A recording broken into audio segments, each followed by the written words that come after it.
Oh man, we got John Deere's galore over here. Well, I just bought this to replace the 316. It's a newer machine and it looks very shiny and clean and everything, and it was pretty affordable, and I think it'll make a good machine. I bought it from Lowe's too, and I got it for a deal that I couldn't refuse. This little D160. So this will be my main mowing tractor from now on. Ha! Yeah, right. No, the 316 is still sitting over there. I'm starting to tear it down, but once school finally gets out and once I graduate, I'll finally have more time to work on it. So that project is on hold. This is a D160 that belongs to my neighbor. They called me up earlier today and were asking me to take a look at it because the mower deck was smoking after she got done mowing with it. It's nothing I'd never heard of or seen before, so I went over there and she started it up, ran the mower deck for me, and turns out the one of the two idler pulleys had a bad bushing on the inside. And actually, I just went through this problem on my 318, or my 46-inch deck on the 318 a couple weeks ago. That idler pulley seized up, so I bought a new one. I knew just what was going on. It would get hot, it would seize up, and as you can see the grease squeezing out of it. You know, these are cheaper made tractors. They're not, they're not as heavy duty and long lasting as these older ones. But I figured this should be pretty easy to do, and a pulley that size can't be too expensive. I mean, it costs like $16 to get a replacement pulley for my 46-inch deck, and I also got a tensioner spring while I was at it. But this machine, this is a 2013 model. It's only got 130 hours on it. What's interesting is that the gauge is always, I don't know if you can see that, the gauge is always on even when the key's off. So that's how many hours it has. And my neighbor, she loves to take care of her lawn. She loves using this thing, but she doesn't really know how to take care of it. So she'll have the local Lowe's or John Deere dealer service it for her. But I mean, these tractors are so simple to work on. I mean, I showed her a couple of things, like how to change the filters, when to change the filters, when to clean the mower deck out and everything. And it's really pretty simple on these machines. These D-series tractors are really straightforward. So this is just a little impromptu project. It's Friday night. Obviously, John Deere is closed right now, so I'm going to call in first thing tomorrow morning and see if they have one of these idler pulleys in stock, and then I'll go over and mount it up and get a new one and mount it up and get that all back together. The deck was full of grass. It was packed in there really tight. I explained to my neighbor that it's important to keep these things clean, so I dumped the grass out, vacuumed it all out. I scraped some of the crap off of the underside of the deck, and I'll sharpen the blades for them too. I think it has medium lift mulch blades on it. But yeah, it should be pretty easy to do. These decks are lighter. It's a lot easier to work with. Nothing I haven't seen before. It's funny how similar these 100 series machines are, but everything aside from the hood and the dash and this engine shroud is the same as the LA150 and every box store mower that they've sold since about 2003. So they have the only major difference is they have this extended life series, ELS series Briggs, which is essentially the same thing. I don't think there's a whole lot different from the professional series that the old one had. This is a 24 horse model. Let's start it up for you real quick.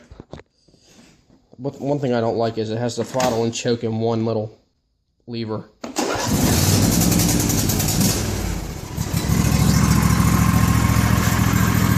Runs pretty good. A little bit quieter than what I had, but nothing fancy.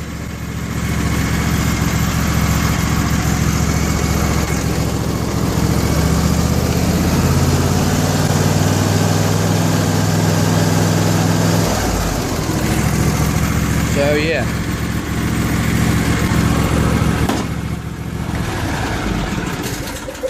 Yeah, so first thing tomorrow morning I'll call in and get that idler pulley. Just to look around, I had a couple people asking about the 210 since it hasn't been in a video recently. I actually have done quite a bit to this tractor. I'll try and go over this real quick.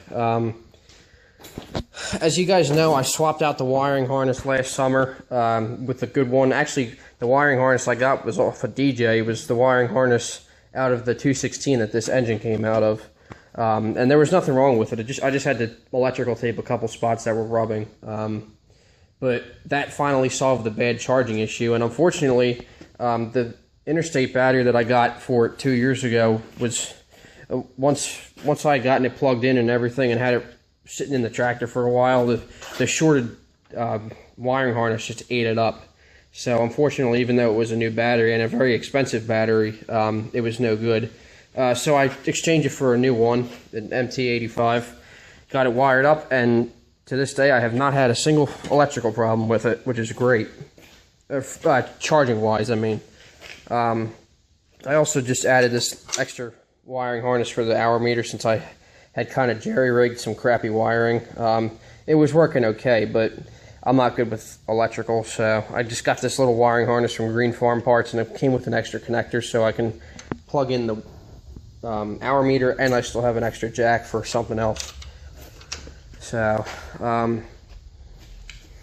we got the True Power tires mounted up and the 50-pound wheel weights. I think those will be on there permanently now since it's the garden tractor. Sleeve hitch is all mounted up. I got the bagger off, the Power Flow bagger. Actually, the entire assembly is sitting in this little Rubbermaid card here. I put it up for sale because, quite frankly, I don't like using this machine to bag. It's too much of a pain in the ass with the gear shift and the wide turning radius and everything. So it just, even though I thought it would be a good idea, it didn't make sense to, you know, have to run this tractor after mowing with the other one and having to go back every single time and clean up the grass clippings. So, and with the tall grass, actually, the impeller or the blower for the Power Flow kept getting clogged up, and those aren't supposed to clog up. So I just got fed up with it. I said, you know what, screw it. And I took it off. I took all the mounting brackets off and the double stack pulley, and I put it up for sale on Craigslist for $200. So I've had a couple bites. I have to get back to this one guy. So I'm selling that, and I'm hoping to buy an easy vac or a track vac or whatever you want to call it. Like there's I'm trying to explain it. I'm sure some of you guys have seen them before. Usually how they're set up is there's a cart with the high sides, and it has its own engine-driven blower that hooks up to the mower deck. So that engine works to suck up all the grass clippings, and they work really good. That's probably the best collection system you can get. The only problem is I don't have a lot of room in my shed to store one, so I'm thinking of buying a similar setup, but instead of one that actually hooks to a cart, I'll just buy one of those stationary ones that mounts directly to the back of the tractor. It's a little bit more, I don't know if it's more efficient or not, but it'll save me a little bit of room, and it's a lot of extra hardware that I don't have to worry about, because I don't want to have to tow a cart around to all my lawns that I mow. The grass around here does get very high very quick, as you've seen in some of my videos. So, yeah, I don't like to have to go back and double cut the entire lawn because of some clippings. So I'm going to work on that. The 46-inch deck on the 318 doesn't have very good suction anyway. So I'm working on getting some gator blades or some kind of high lift blades for it. So that's that. The 210 fires right up now, luckily. It runs pretty good. It does have the smaller carburetor on it. It's got the 26 Carter carburetor instead of the 30. It's a carburetor off of the original 10 horsepower motor, but it doesn't really bother me. I'm not using it to do too much right now. It starts right up. It holds the charge and everything.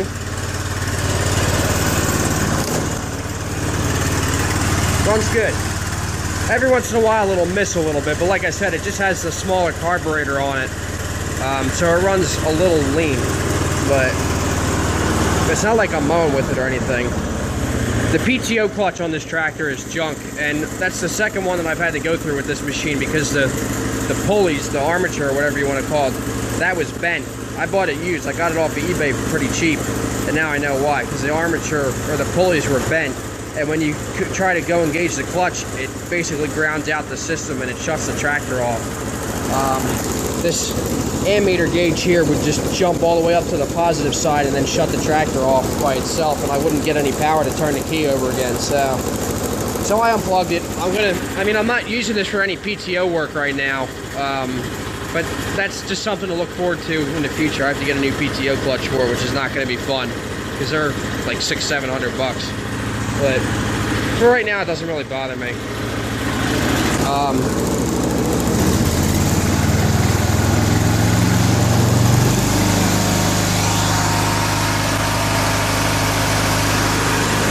Runs pretty strong.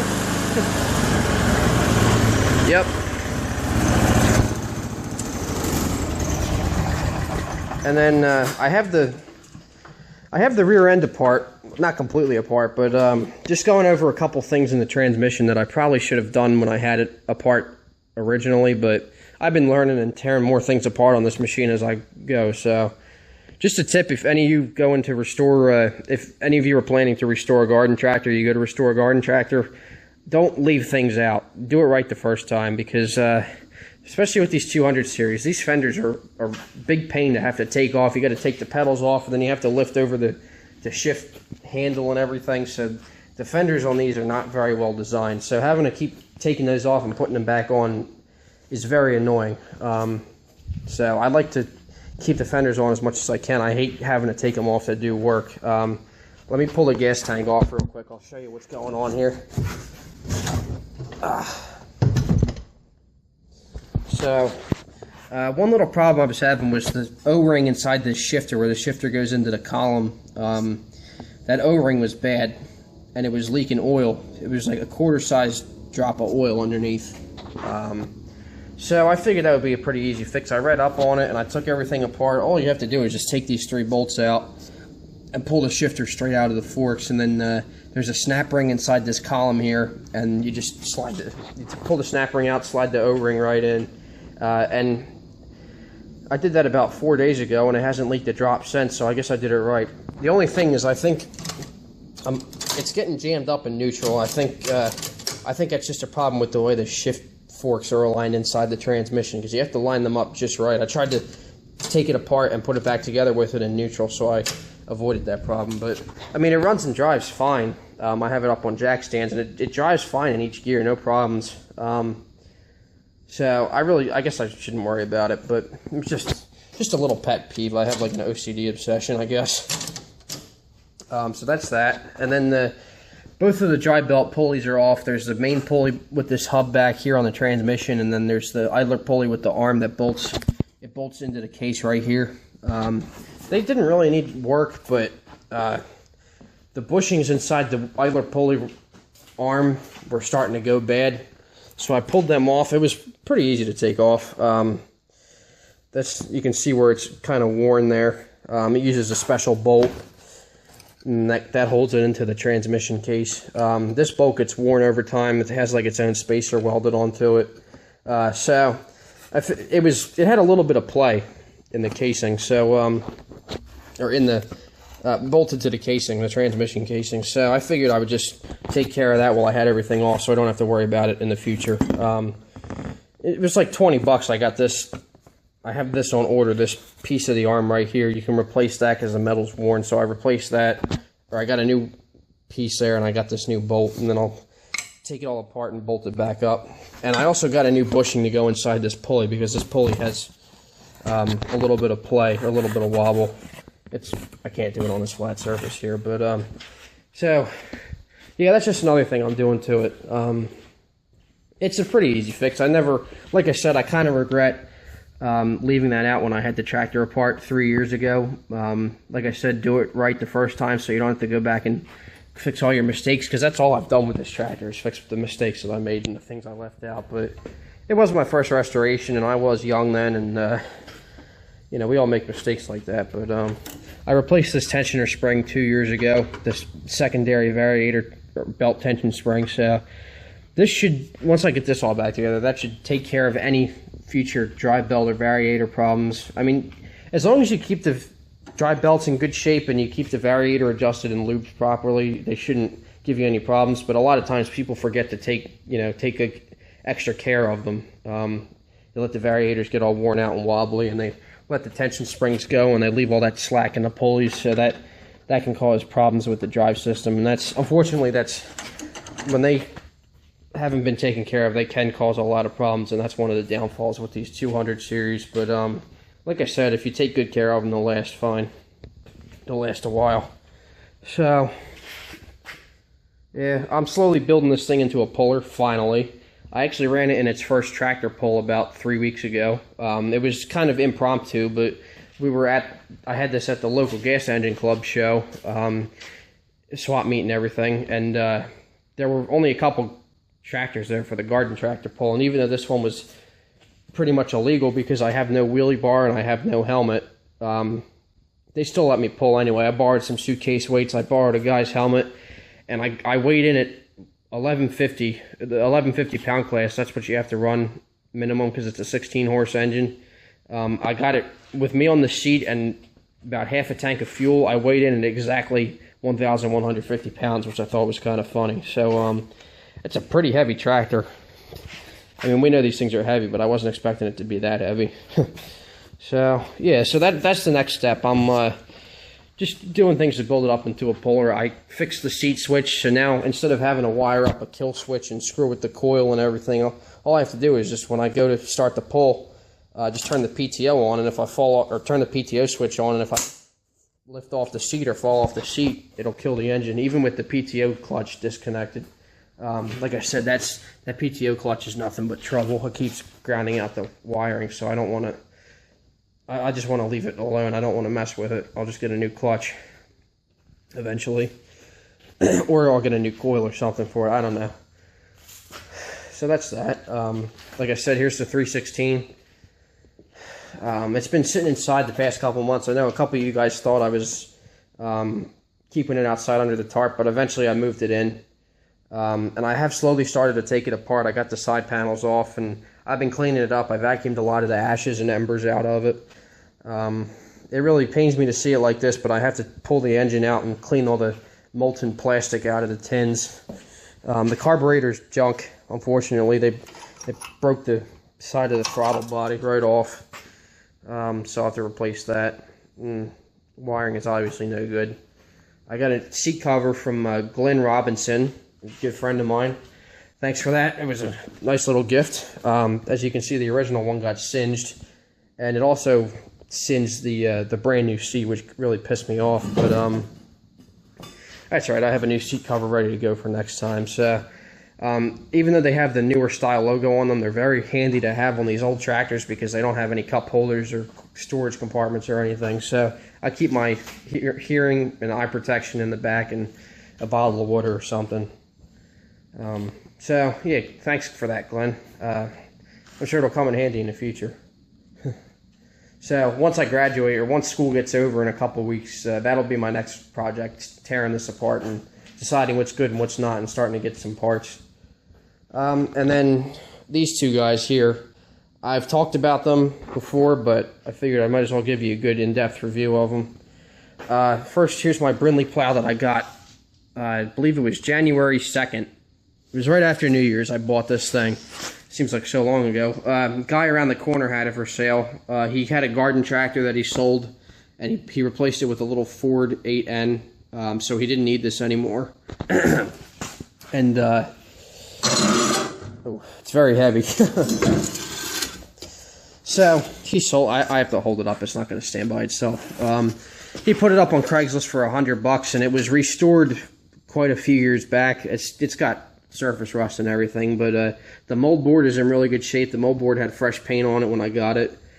Coulter wheel, I'm pretty sure that was new too. The plowshare is a little bit worn, but you know they're supposed to get worn anyway, so I'll replace it one of these days. And has all new bolts and everything. Nothing's rusted out or broke, except this little collar right here. But we put a couple lock nuts, jam nuts in there, and it has a reproduction serial number tag. The screen printing on it is a little different than the original tags, but I don't know if you can see that, but according to the serial number, it's a 1964, which is really neat because that makes this the oldest piece of equipment I own. It's pretty neat. I mean, and they're very heavy built too, very heavy duty. Brinley's been known to make very good lawn and garden attachments. Some of their newer stuff, like the lawn sweepers and stuff, aren't very good. Trust me, I have one. but their sleeve hitch and 3-point hitch attachments are great. Very heavy duty steel, very thick steel, and they're all adjustable. I spent a day back in March. I went up to my uncle's place, up to his farm, and we got this all tuned in and set properly. We adjusted it for the sleeve hitch on the 210. We flipped this yoke around. We got it lined up just right, and I plowed about 1.5 acres with it, and it plowed pretty good. It wasn't cutting in too deep, but this is a 10-inch moldboard, so the rule of thumb is you want to plow a furrow about half as deep as the width of the moldboard, so, or the share. So it's like 4 or 5 inches is how deep these are supposed to plow. But I had a lot of fun with it, so this will make a nice plow day toy. I was supposed to go to a plow day with Jimmy and Tim about a month or so ago, but that got canceled because of the rain, which sucks. But hey, at least I'm ready to go for next time. And then here's my new 80 cart that I bought. Very heavy duty John Deere cart. These are probably one of the most desirable carts that John Deere made. They're very heavy steel. I can't remember the actual measurement or the actual gauge steel that they use. At that garden tractor pull and swap meet I was telling you about a couple weeks ago, this guy had a gooseneck trailer full of lawn and garden attachments, and he was packing up, getting ready to go, and he had this 80 cart sitting there, and I really wasn't planning to buy one of these, but I figured out he's probably asking a fortune for it, so I went over and talked to him. He said, well, I had it at $125, but no one bought it, so I'll let it go for $100, and I handed him $100 right there, and we loaded it up in the back of my truck, and I brought it home. And it looks a little rough. I don't think it was very well maintained by the previous owner, but it works fine. I mean, one of the biggest things with these old 80 carts is the tilt latch mechanism. Sometimes gets broken or jammed up, but that works fine. It tilts and dumps fine. It's rusty, obviously. It's got surface rust, and I don't know what year it is or which style tag it has. You can see the remnants of the tag here, but it's all rusted away. Must have had the sticker tag or something. Someone repainted it the wrong shade of green, which kind of annoys me, but it's peeling off, and the original green paint under it looks pretty decent, so I might, rather than restore it, I might see if I can try to find some paint thinner that can take the top layer off and not the bottom. That might be hard to do, but tires are in good shape. It's got the flat 5-rib Carlisle or Goodyear tires. Someone also used the wrong shade of yellow on the wheels, but they do hold air. That they're just dry rotted and cracked a little bit, but they do hold air.